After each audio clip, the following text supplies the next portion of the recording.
Hi guys, it's Kelly here and I am back with another video. Today I'm going to be using lots of products from Honeybee's latest release, the Mary Stamps and Dies, the Barnwood background. This cute little bow set is called No Peeking, using the stamps and dies for those. And then kind of the star of the show for this video is these Pretty Poinsettias and their matching dies. Those were drawn, I guess they aren't the star of the show, probably the snow globe shaker is probably the star of the show. I may have misspoke, though I do love the poinsettias. They were drawn by my very good friend Emily Midget. She's amazing and talented, and I love every collaboration set she has done with Honeybee. So here I've just cut out some white cardstock. This is my regular Nina 80-pound cardstock. I'll be doing some die cutting for those. There's 3 pieces with this snow globe shaker die: the frame, the base, and then like the topper piece of the base of the snow globe. So I'm cutting out all of them, just using, my purple tape to hold it down. I will warn you, I'm sure you've already seen, this video is long. This video is long because it is a shaped, interactive card with distress inking and I actually think I used oxides and Copa coloring. So there's just a lot going on. Ultimately for me, it was worth it because I love the way the card came out. But this is one of the ones you save for when you're watching your coffee or drinking your coffee and gonna watch in the morning and you're by yourself because it's a long video. I just have a really hard time cutting anything out because I don't want anybody to feel like they cannot make it, because you can. So here I'm just checking to see what my pieces parts look like. And then this base layer is going to be where I'm doing the majority of the work. So the top piece, the top base piece of the snow globe, I'm going to do in this hickory smoke color. And then I'm going to be using lots of browns for the background. In this release, Honeybee has this super farmhouse vibe for a lot of its sets, and I'm totally digging that. I'm here for it. And so I thought that it would be fun to make a shaker, because shakers are traditionally very whimsical or cutesy, and I just thought that it would be a fun idea to kind of make one that was a little bit more sophisticated, like that maybe you could send to an adult friend, even though it's a shaker, because let's be real, when we're making these, we're playing with them the whole time, right? I mean, I am. So once I have that covered, I'm also going to add the gray to the base of the base, the base of the base. And then from there, I'm going to start adding in some browns. The base color is going to be my brushed corduroy. And then I'm just going to randomly add some of the darker colors on top of it because I want it to look like barnwood. Now, at the end of the day, we're going to be putting quite a few things over this because my centerpiece portion is so large, but yours certainly doesn't have to be, and I want you to be able to do this for another image that you may own. Or maybe you have a different, poinsettia set that you want to work with, whatever. I want it to look nice for you if you're going to do it. So here, just randomly adding my darker colors, blending back over it with the brushed corduroy, even adding in some of this hickory smoke, just so now it kind of looks just like kind of blurry, crazy mess. But once we add this barnwood background over top of it, and I'm not even going to take it completely out of its packaging, I find that the large stamp sets work best when I flip over my project on top of them. So again, I picked a middle of the road one. I think this is the Gathered Twigs. It's like my middle color to stamp the background because I don't want it to be super in your face, but I don't want it to get lost in the background either. So I'm just going to go ahead and cover this up. The Distress Oxides stamp amazing. Distress Inks not so much, but Oxides stamp really great. And you could do this with inks if that's what you own, Distress inks. I just would recommend getting another brown color to stamp in because the Distress ink stamping is kind of splotchy. So grabbed a spare piece of paper, just put that over there, and then I'm going to use one hand to hold it in place, and I'm going to press with my other hand until I'm pretty sure I've got a relatively good impression. And then I'm just going to flip it off the top of it, and we'll have our little barnwood there, which is adorable. And then this piece is pretty much done for now. I'm going to set it aside. Here's all of my pieces parts for the stamping. For the no peeking set, really the only thing I used was that little tag. And I do have another video coming up with them where I'll be using much more because I do think it's a super versatile set. But for this one, I only used the tag. I'm just going to stamp these down in Copic Safe ink. I use several different kinds. Today I'm using Hero Arts. What is this one? Intense black. That's whatever one their Copic Safe one is. That's the one I'm using. And then because these are the first time I've used them, I did end up stamping them twice to make sure that I got a nice dark impression. I also probably need to re-ink my ink pad. Not going to lie to you, it happens. I don't even know if I own a re-inker for it. I probably need to get on Hero Arts and buy one.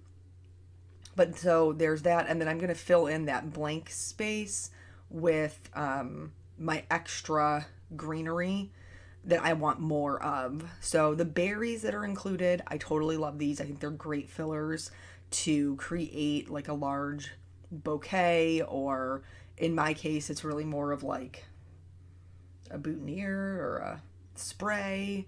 And then on a separate piece, I'm going to stamp my poinsettia. I just ran out of room for that piece of cardstock, and I just try to use ones that I already have cut when I'm going to be die cutting, like whatever I have laying around my desk that's already cut out.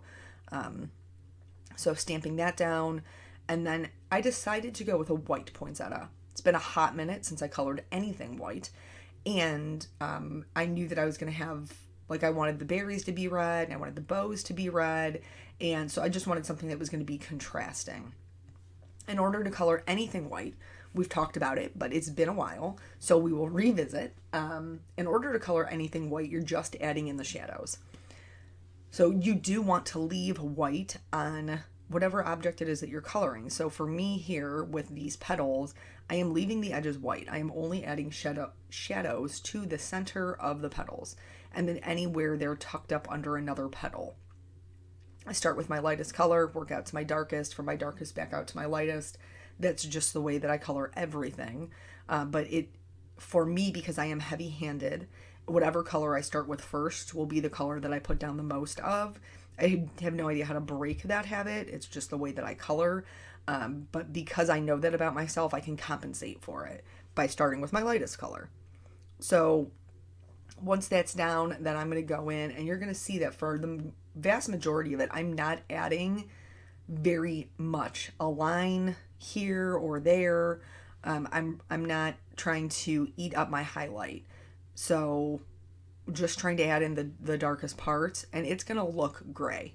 Okay, it is, because there's no other color around it to help it look white.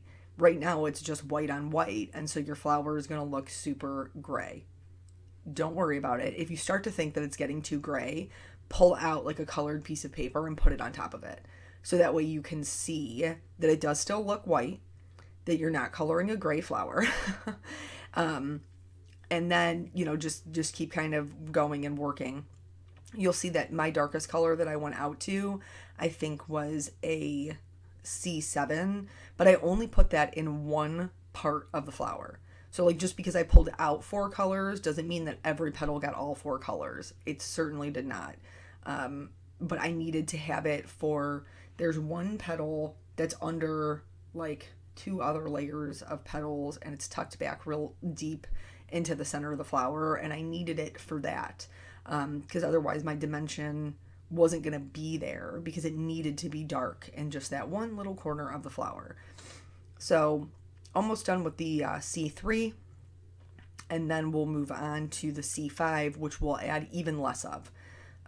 This is really just kind of getting the outline of the petals and then the center of them. So for the 5, it's going to go super quick, because I'm getting where the petals meet each other, and then just like one quick flip up the center, because it would be darker toward the base, and it will get lighter as it goes out towards the center of the flower. So not adding much of this at all. Like I said, just some quick little lines, but you'll be surprised in your coloring how much just a line of darker color will change your dimension because of that contrast. So don't be afraid of the darker colors. And I mean, and really a C5 is more like a medium. It's not even like a dark color. But here we're going to go in with that C7, and here's just that one little pocket. We're going to put that in, and that's it. Now I'm going to go, I blended it out with the C5, and now I'm going to go back in with just the C1. I'm going to skip the C3 completely because I didn't put in enough of the C5 to really need to blend it out with the C3, and I wasn't trying to add any more darkness in. I just want to blend them together at this point. So again, just reiterating those highlights, my edges of my petals are still white, and then I'm just blending the shading that we've added for the shadows. It looks super gray. It looks super dark. I know that, you know that, we're looking at the same flower here, but trust me that when it gets put into the card with all of the other color around it, it really will look white and not gray. I know I keep saying that, but it's for people who have never watched anybody, myself or anybody else, color something white. It does get a little scary when you're doing it yourself for the first time. It's a little scary, but just hang tight because it will look the way it's supposed to look. So these are the colors that I've picked for the center. Typically, I would, in place of the Y19, I would use a Y08, but mine seems to have gone MIA. I'm not really sure where it's ended up. I'm not sure if a child has it, if a dog got it, if it got, I don't know, fell down the back of something. I'm not really sure, but the 19 is close enough for government work, and we will be able to use that to blend out the center of this and still make it look that pretty golden yellow color. So doing the same thing that I did with the poinsettia, just adding in that shading and leaving the highlight on the edges, and then just blending back over it. I do blend with all of my colors, but you probably don't have to. You could probably skip one of them because it's such a small little area that they would blend pretty well. So the poinsettia is done, and we are moving on to the coloring of everything else. Picked out like a classic red combo for this bow. I thought that would be super pretty up against this white poinsettia. And then I'm just going to do the same thing that I've been doing. Any point where two things meet will have shading, and any point where two things are laying on top of each other will have shading. You will also see me add shading here for this specific one to the tails, like where the tails meet each other. I'm going to add a little bit of shading up into the ribbon, and that's just to give the illusion that it's more kind of folded in. And then the shading for the center of the bow, I'm going to be bringing it in from the edges to give that, again, a more just rounded appearance. So we're 13 minutes into this video and we have one thing colored. Congratulations to us. It's a long one, and I know it is. Even when I was editing it, I was like, is there anything else that I could take out of here? But I just get so apprehensive for people to feel like they can't follow it step by step if they want to make it themselves, that I just leave it in. And then, so feel free to skip around. Like if you're like, I know how to color bows, this ain't my jam, I want to know how to put the shaker together, jump toward the back. If you're like, I know how to put a shaker together, but I need help with coloring, this is where you want to be. You know what I'm saying? As far as life goes, we have been, the same things that we've always been doing. We've been doing some furniture, been doing, I haven't even really done any Christmas shopping yet, I gotta be honest, and I'm starting to get a little bit nervous because everybody's buying everything online this year. I do have intentions of going to my store one day, to pick some things up, but we really have not been doing, we haven't been going anywhere. We're going to work and we're coming home. It's pretty much where we're at. I do all my grocery shopping online now, but in order to make sure that my dear sweet child has something to open on Christmas, I think I'm going to have to venture to this. Recently seen somebody local here had posted on Facebook that they went to go mail something at the post office to get to their family members in another state, just like they would on any other year. And the post office was like, if it's like today is the last day to mail it for it to arrive on Christmas. And that was like the 5th of December.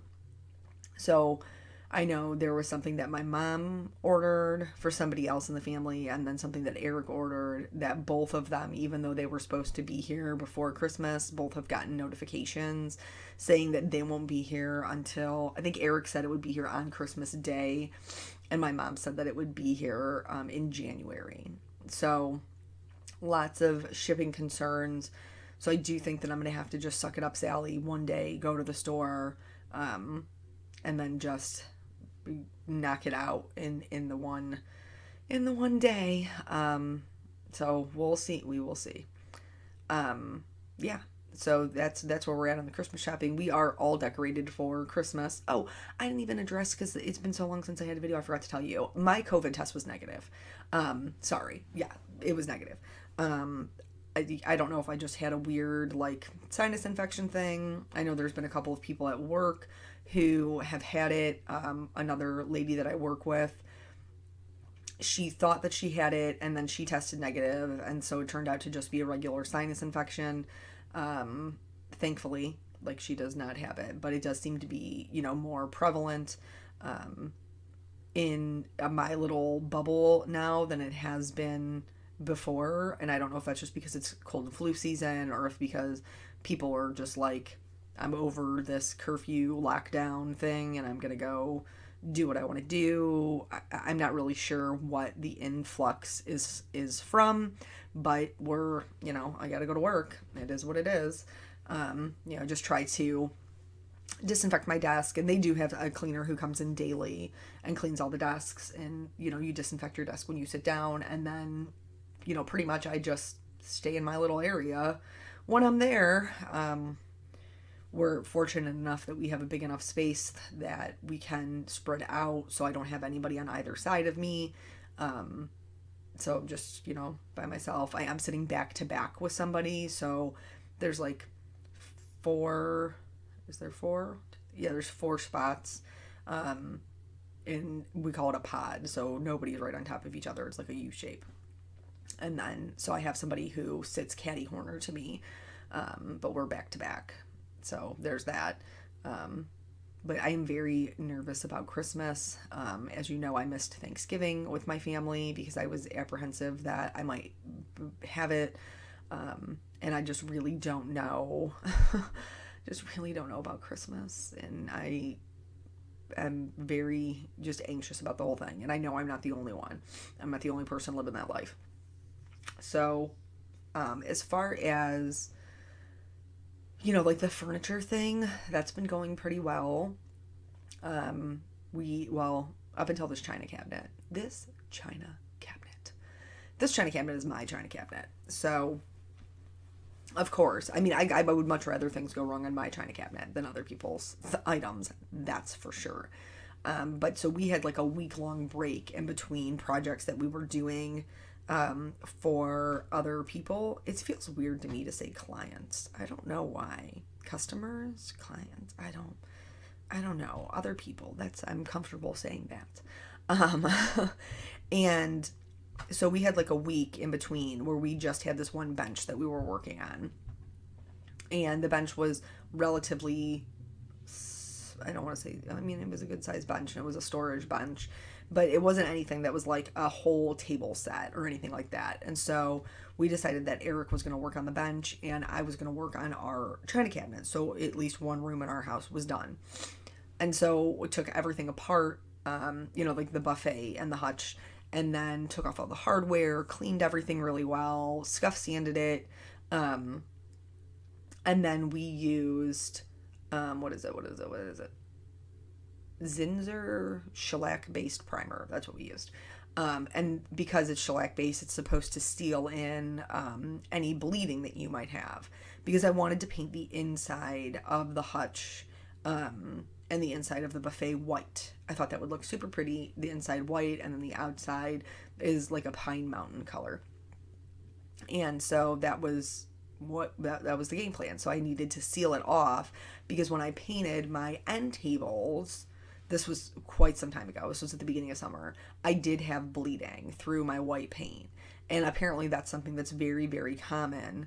And I didn't want to risk it with the china cabinet. So we did 2 coats of this shellac-based primer. And then I did 3 coats of linen white chalk paint on the insides. Then I had to go through and tape off everything, tape off all the insides, so that I could do my color. So we taped everything off and then put up like craft paper because I was worried about it dripping on the inside because, like all the windows and everything are open and I didn't want like splatter getting in there. So we taped off everything, put up the craft paper, and like, so then I should be good to go. The only part that was like open was the door of the hutch and the door of the buffet. And then I started painting with my green color, which was Behr chalk paint. And I've used this before and had no issues whatsoever. But this one, I don't know what's happening. I don't know if it's the combination of the shellac and the chalk paint, which seems to be like a very common combination for people. So I'm not sure. I'm not sure if it's because the paint was outside at one point and maybe it got too cold, or if it's just the fact that it's chalk paint and chalk paint thickens up over time. I'm not really sure. Going back to the card real quick. So I colored my pine cone with the E20 family, and now I'm just going to go back in with that E21 and add some highlights where maybe it got a little bit too dark. Lighter colors will remove a little bit of color to add back in a highlight if everything is colored, and the white, we can't obviously add back in the white because it's white. I am adding a little bit of shading to my tag here with the same grays, but not a ton. And then I'm going to move on to the leaves and the pine needles. I used 2 different color green combinations just because I wanted there to be some variety. Plus, they're not the same. You know what I'm saying? Poinsettia leaves are not the same color as pine needles, and I didn't want them to be any confusion about them being the same. So, I started painting this china cabinet, and the first layer went on like every first layer does. I mean, it's not completely solid. I did do a combination of brushing and rolling. So I would get I'd hit all my corners and everything, and then I would roll all the flat surfaces. And it seemed to be going okay. It dried for 6 hours. And the can says that you can recoat in 2 hours. So now I've waited 4 hours past when I need to recoat. And when I start putting on the second layer, and it doesn't even have any rhyme or reason. Like where it pulled up, there were just parts that pulled up, like as I was painting or rolling them. And it didn't matter if I used the roller or if I used the brush. There was just parts that were pulling up. So that was a little bit disheartening. Then the third layer, again, it just seemed like the paint was getting thicker and the finish was getting like chunkier. I don't know. So I sanded it in between the second and the third layer, and then I sanded it again after the third layer. And I was like, well, maybe if I just put the top coat on it, like I've sanded it smooth, so maybe if I just put the top coat on it, like it should be good. So I did like a little test piece and it didn't look terrible. So I was like, okay, well, this is what I'm going to do. So for the door, the drawer, and then the other door, I did top coat, and oh my gosh, guys. It looks like I put the paint on with a wool coat. Like, honestly. It looks like I was just like, it's so textured.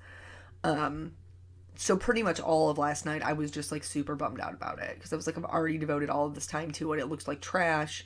And so I had done some research. And I did know that people had talked about how chalk paint is thicker and it leaves brush strokes, but because the first time I used this particular brand of paint, it did not do that. I just didn't even necessarily equate that that's what was happening. Now I do think that's what's happened. That's my personal opinion. I think that's what's happened. So last night I just accepted my fate and I so aggressively sanded it. Not all the way to bare wood, but so that the paint is flat. And then my game plan is to thin out my paint, to add some water to it because it's chalk paint. To add some water to it to thin it out, and then do a couple of thin layers and see if that in fact will smooth out my paint job. So I will let you know whether or not that works. But in the meantime, pray for me. So now that I've outlined everything, I'm going to go ahead and put my dies in place to cut these out. Especially with the berries, the matching dies were just like such a time saver. And then here I'm kind of seeing like building up where I want everything to go. And then I'm going to glue it from top to bottom. What this means is I'm going to pull off the top piece. I'm going to add the glue to the bow where it's going to touch the flower. So in essence, I'm just going to glue the bow to the flower. And then that way I can pick up that whole piece. And this one, like the little leaf got in there too. And that's fine. I'll just add some glue there while it's hanging on. And then I'm going to glue the next thing so that it becomes one massive solid piece is my game plan. And then I can just glue that whole thing down. I'm not going to lie to you. I was very nervous about doing die cuts in a shaker because I didn't want my sequins to get caught behind them or caught where they would move over the image because it was raised up. But it really did work okay. I would not recommend like popping them up on foam and then putting them in a shaker. I just didn't want it to, I'm going to be honest with you. There was so much going on. I just didn't want to take the time to mask it all. I just didn't. So I didn't. And then if you love a white outline, that's totally cool. You can leave the white outline. I don't love a white outline. Y'all know that. That's no secret on my channel. I love the convenience of a die cut, but I do not love the outline that it leaves. So I'm going to mask mine. I'm just going to find some Copic markers that are the same color as my background. So for the brown, I color anything that was up against the barnwood, and you can just see how it disappears. The white outline just vanishes, and then it looks like the image is stamped directly onto that background. And then anywhere, like whatever the color behind it was, is what I colored it. So if like this petal that's laying over the green leaf, I'm not going to color that brown. I'm going to color it green because that's the color behind it. I hope that makes sense. Anything that's on the outskirts of it where it's being, up against the brown, I colored it brown. Anywhere that it was like laying on top of the leaves and it was green, I colored it green. The top of the bow, I left white because it's up against this white flower. Here I have some leftover packaging that I'm using. You can use, whatever works for you. They do sell acrylic sheets or acrylic note cards you can cut apart. I just have this and I'm cheap. So I went ahead and put some glue down. I did not put a ton of glue down because you don't want it to leak out onto your clear surface. I just put down a little bead of glue and then adhered this. It's obviously cut into a rectangle, and I'm going to trim out. You could run it through your die cutting machine with the die, especially if you have thicker acrylic. I would recommend you put like a protective sheet over it because if your plates look anything like mine, sometimes I forget and I cut up instead of cutting down, and there's just a lot of impressions in them from my dies, and so I didn't want to mar my window in any way, which is why I decided to do it this way. If you want to use the die, by all means, like I said, I would just put something down to protect it so that it doesn't do any damage to your clear window. For any shaker, you have to have foam tape. You have to have foam tape. Well, I shouldn't say that. There's some people who are making them out of pockets, and that's brilliant. But for this type of shaker, you got to have foam tape. And there has to be no gaps in between your foam tape. Your foam tape needs to be butted up against your foam tape because if there's any gaps, your sequins or whatever filler you're using is going to just slide right out the side. Just slide right out the side door. And we don't want that. So for this one, I did do one layer of foam tape. Usually I do two. Usually I do 2 layers of foam tape to give my items plenty of room to move around. But in this one, I only did 1. It still worked. I just didn't want it to be super bulky. I am taking my anti-static bag, my powder bag, and just lining the edges on the inside so that the side of the tape isn't sticky and my little guys don't stick to that. And then I'm going to remove all of this tape, which took a hot minute, not gonna lie to you. And then I am going to adhere that down. You can see I've already put my clear sequins in the center there. And then I'm going to put this over top of it. Please make sure you put your sequins or whatever filler you're using into your card first. So I'm just doing that, and then I'm going to shake it around to make sure they're moving, and they certainly are. And then I'll play with it for a little while, because that's what I do. Who doesn't make a shaker and then doesn't play with it? So then after this step is done, really it's just putting together all of the pieces, parts on the front, like the decor pieces. I did forget about this. I wanted it to look like frosty, like a frosty little shaker. So I have some white acrylic paint and a stiff bristled brush. I am going to use some purple tape to kind of mask the corners. I wasn't so much worried about the white frame because, it's white, but I was worried about getting it on the gray. And so I'm just going to tap this kind of into the corners and then around like the top part of it, so that it would have like this little frosty globe look, which I thought was kind of cute and fun. Just a little something extra, I guess. I'm all about the details. Y'all know that. And then, like I said, I'm going to do the top around there. If I had the opportunity, like if the tape would fit, I did use it to mask off the frame. But then eventually I gave up on the tape because I just couldn't make it stick anymore. And so I just put that paint right on top of the frame, and I'm looking at it right now. You can barely see it. Real talk, you can barely see it.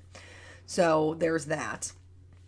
And then I also wanted to, because I love the glitters. I love the glitters very much.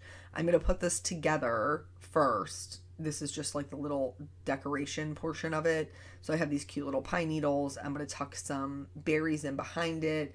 And then this is going to complete my, my sentiment. I was going to say sentence. It's going to complete my sentence, which I guess kind of is. But really it's going to complete my sentiment.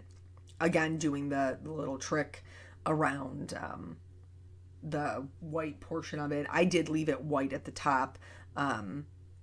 It just didn't seem like I didn't have a good color to color it. You know what I'm saying?